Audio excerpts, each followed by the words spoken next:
Baik, untuk selanjutnya kita akan memasuki menu Civitas. Ya, menu Civitas di sini ada data dosen dan pegawai mahasiswa. Ya, ini rekap mahasiswa dari password, ada rekap mahasiswa asal daerah. Ya, kita coba dulu klik menu mahasiswa.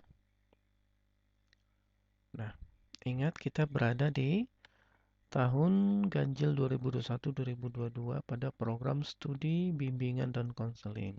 Nah, misalnya kita hendak memasukkan data mahasiswa tahun 2021. Kita pilih tahun 2021 ya, masih kosong, baru kita masukkan data mahasiswa. Memasukkan data mahasiswa ini ada 3 cara ya. Yang pertama adalah cara manual, kita klik tombol tambah di sini. Maka ini kita isi.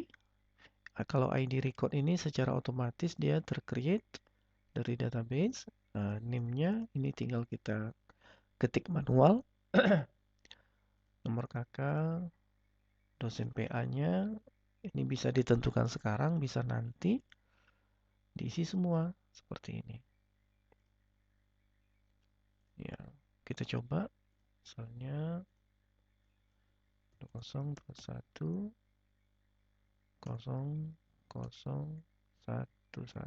misalnya. Ini kita isi sembarangan dulu. Misalnya dosen PA-nya Elisa Kanaya, nama mahasiswanya Budiman S. Misalnya tempat tanggal lahir Jakarta, tanggal lahir tahun 2000. Oke, kita coba ya. Nama, status sipil, bujangan, HP, ini, email. Ya, status masuk baru. Nah, ini kode sekolah asal dia. Nama sekolahnya apa, NIS-nya apa, nilai UN-nya berapa. Oke, tapi kalaupun itu dikosongkan tidak jadi masalah ya. Tetap kita bisa memprosesnya. Kita klik simpan. Nah, setelah kita klik simpan, maka dia beranjak kepada tab berikutnya, yaitu tab alamat. Di sini kita isi lagi alamat yang lengkap. Ya, khusus kepada kecamatan dia ini sifatnya autocorrect ya. Kita hanya mengetik 1 atau 2 huruf saja. Misalnya seperti ini.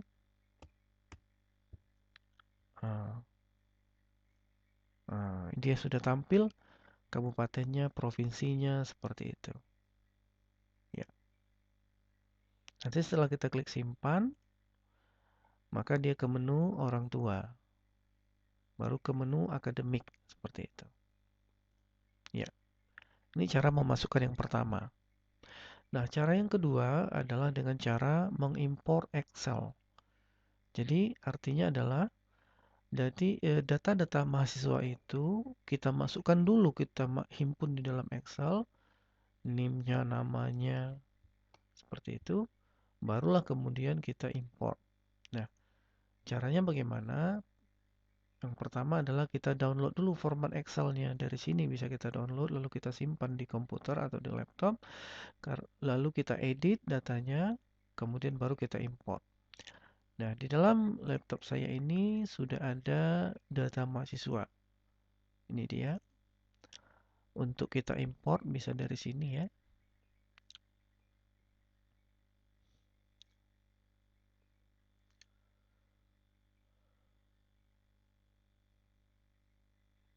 Nah, ini ada beberapa mahasiswa. Ya, ini kita ganti saja. 2021 0022 2021 0033 2021 0044. Nah, ya, baru kita isi namanya. Oh ya, di sini tidak boleh ada spasi ya. Jadi di awal tuh tidak boleh ada spasi di depan ini. Nanti bisa error dia. Nah, namanya bisa kita ganti, misalnya Yudi, ya, Dinda Devi misalnya. Nah, kolom agama ini kalau I dia Islam, kalau P dia Protestan, K dia Katolik, B dia Buddha, H dia Hindu. Jenis kelamin L laki-laki, P perempuan, tempat lahir tinggal diketik saja. Tanggal lahir di sini formatnya adalah tahun, bulan, tanggal. Telepon, HP, email. Ini status masuk, maksudnya B ini adalah baru ya. Jadi mahasiswa sifatnya baru, bukan mahasiswa pindahan. Tahun masuk, ini tahun berapa dia masuk? Jadi kita ini untuk memasukkan tahun berapa? 2021 kah? Kalau 2021 kita ketik 2021.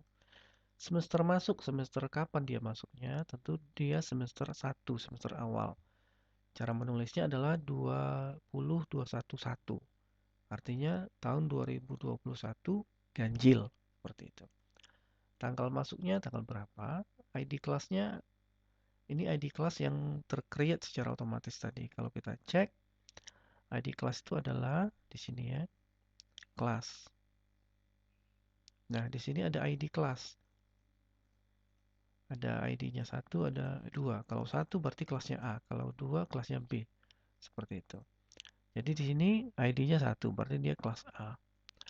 Gelombang berapa? Gelombang 1 kah atau 2? Kelas masuknya kelas pagi atau kelas malam.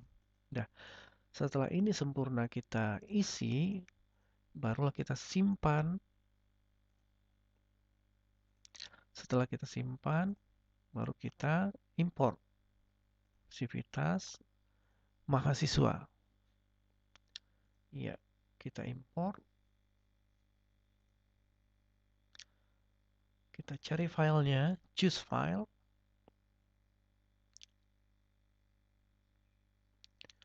Kita choose file.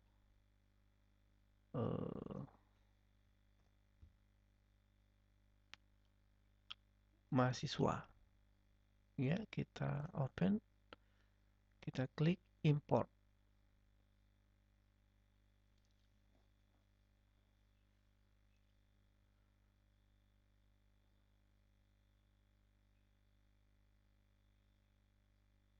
Dia sedang berproses. Ya, selesai. Nah, ini yang kita masukkan tadi ya. Ada namanya Dinda, ada namanya Yudi, ada namanya Devi. Nah, kalau yang Budiman ini kita isi secara manual. Jadi sudah ada 4 mahasiswa di sini. Kalau ingin kita edit, kita klik aksi, kita klik edit. Ya, kita edit ininya, data-datanya.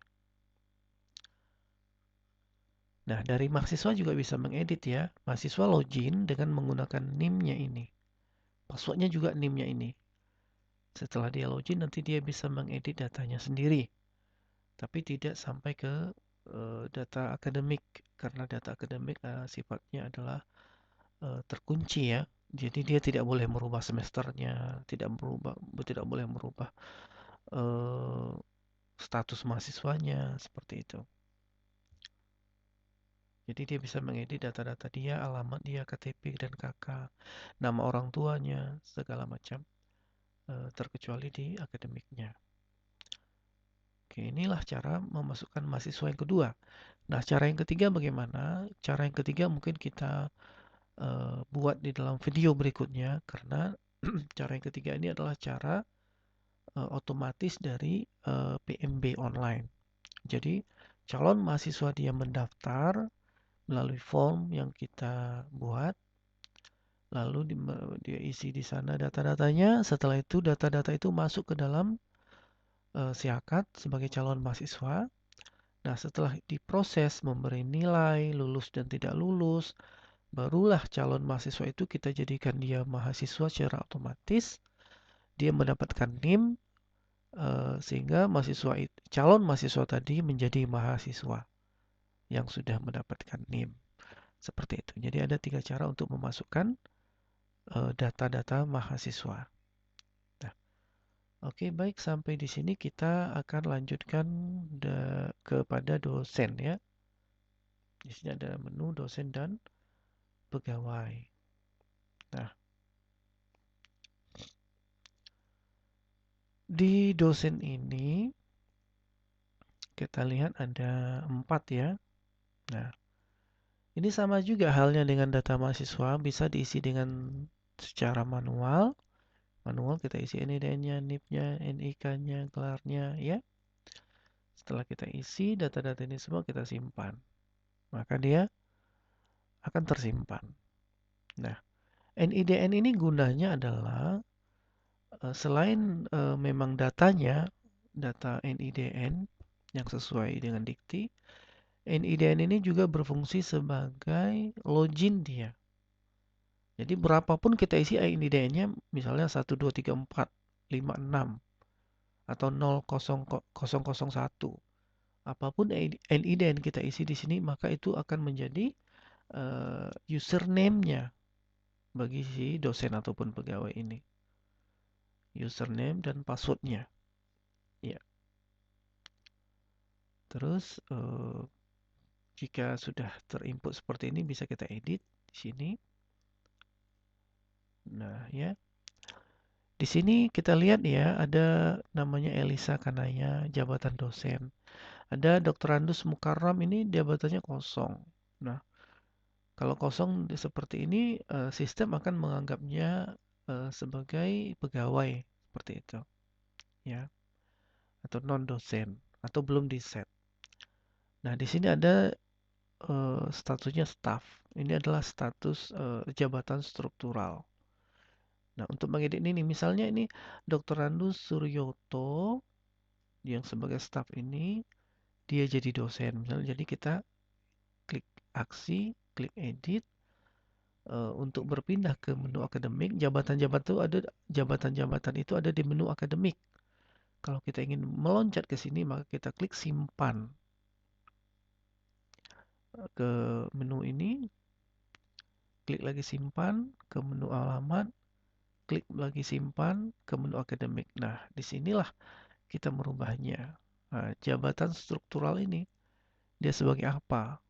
Apakah sebagai dosen kah? Nah, kalau dosen dia terhitung sebagai dosen. Iya, apakah sebagai pekarya kah? Ya, apakah sebagai staff? Seperti itu. Sinilah kita merubahnya. Ya, prodinya prodi apa dia? Jadi ini tidak mengikat ya, walaupun dia dosen ini pada prodi bimbingan dan konseling, namun dosen ini juga tetap bisa mengajar di prodi yang berbeda. Ya, jadi lintas prodi namanya.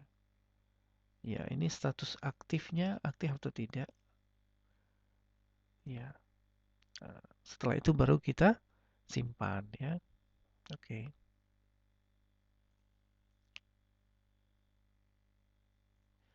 Nah, sama halnya dengan memasukkan data mahasiswa, di sini juga ada fasilitas import. Ya, import data dosen. Ya, ini juga sebenarnya dari data import ini. Ya, klik dulu data Excel-nya, format Excel-nya untuk kemudian kita edit data-datanya, kita simpan, setelah itu kita import. Nah, saya sudah punya file untuk import dosen, ini dia. Ya, terus. Nah, seperti ini dia ya. NIDN-nya ini misalnya kita ganti.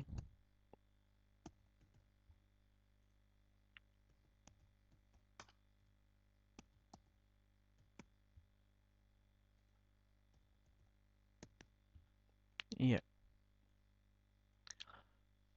nama-nama dosennya Budi Sartono. Ini misalnya Anissa. Ini misalnya Yunita. Ini misalnya namanya Suryadi. Ya, gelar depannya apa, dikasih titik, gelar belakangnya apa, agamanya, jenis kelamin, tempat lahir, tanggal lahir, tahun, bulan, tanggal, KTP-nya, telepon, HP, ini email, tanggal masuknya. Dosen ini masuk di kampus mulai bekerja tanggal kapan. Mulai semester berapa dia mengajar? Ini semester 2013 ganjil. 2013 ganjil maksudnya. Status A ini maksudnya adalah aktif. Nah, ini kita simpan. Lalu kemudian kita import. Choose file. Choose file, lalu kita import data dosennya. Kita klik import. Klik import.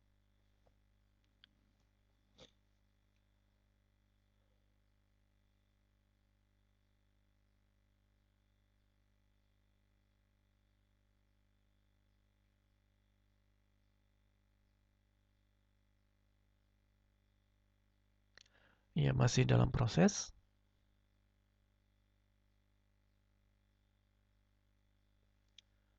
Ya, import ini juga tergantung dengan kecepatan internet ya.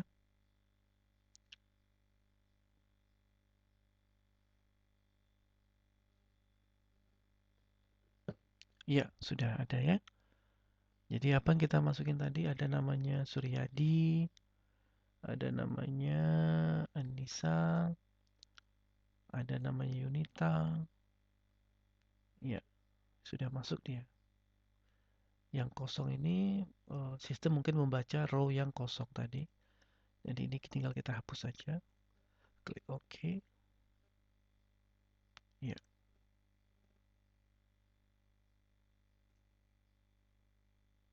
Ada Budi Sartono ya.